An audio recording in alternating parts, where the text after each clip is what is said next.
એ ખેડૂતને જ આપણે મળવી કે વીરજીભાઈને.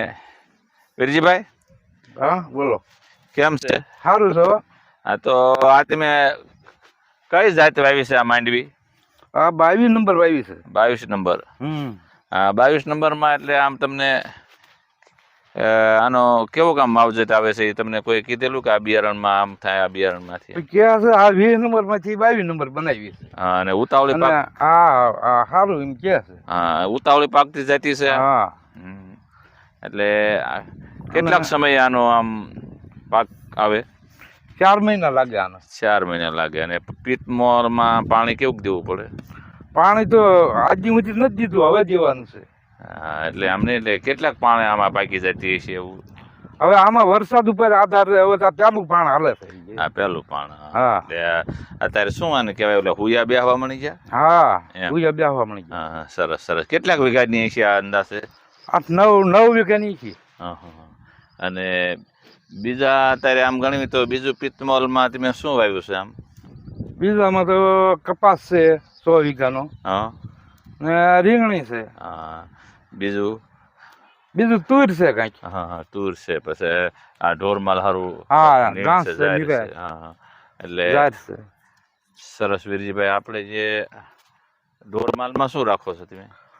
1-2 ભેંસું છે, 2 પાડિયું છે અને 2 બળદિયા છે. એવું છે.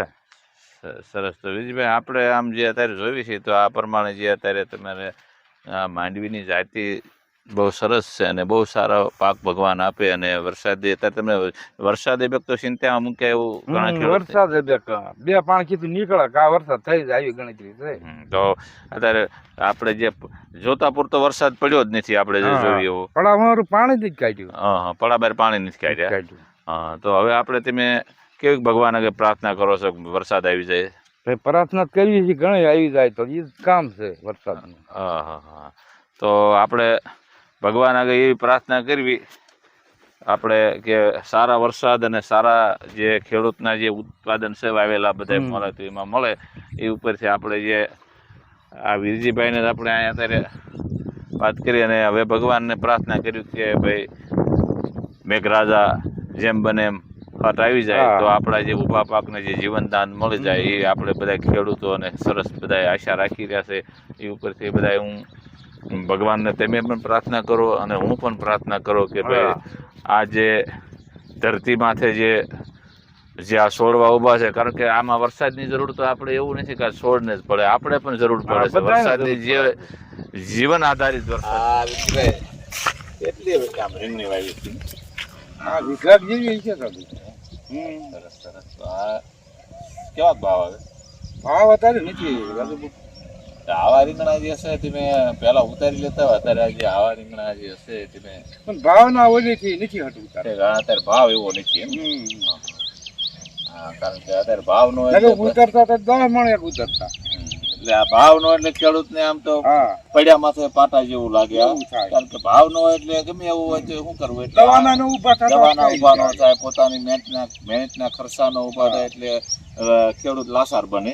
કારણ કે આ જે રીંગણું છે જે 60-70 રૂપિયા કિલો જતું હોય તો ખેડૂતને પણ એક ભાવ જાગે એકદમ આપણે સારવાર કરવી. અને આમાં દવા છાંટવાનો વધારે કાળજી રાખે, ખાતર નાખવાની કાળજી રાખે, પાવાની કાળજી રાખે, એટલે આ રીંગણું એમાં મોટા થઈ જાય છે. કારણ કે પછી ભાવ નો એટલે ખેડૂત હમણાં ઉતારવા નથી, કારણ કે આ મફતના ભાવમાં જે જતું હોય રીંગણું તો કોઈને ખેડૂતને પણ એવો ભાવ ન જાગે. માટે સરસ વીરજીભાઈ, ભાવ આવશે એવા સમય આવતા એટલે હું તમને એક બીજું રીંગણું પણ એવું દેખાડીશ. એટલે આમાં રીંગણા તો બહુ મોટા જ થઈ ગયા છે, કારણ કે આ જે ખેડૂતને મેં કીધું એમ કોઈ અત્યારે ભાવ નથી ને એટલે રસ નથી ઉતારવાનો. જોયું ને મારા હાથમાં જે રીંગણા છે, કારણ કે શિયાળો હોય તો આ રીંગણાનો ભાવ આવે, ભડથા થાય ને એટલા માટે.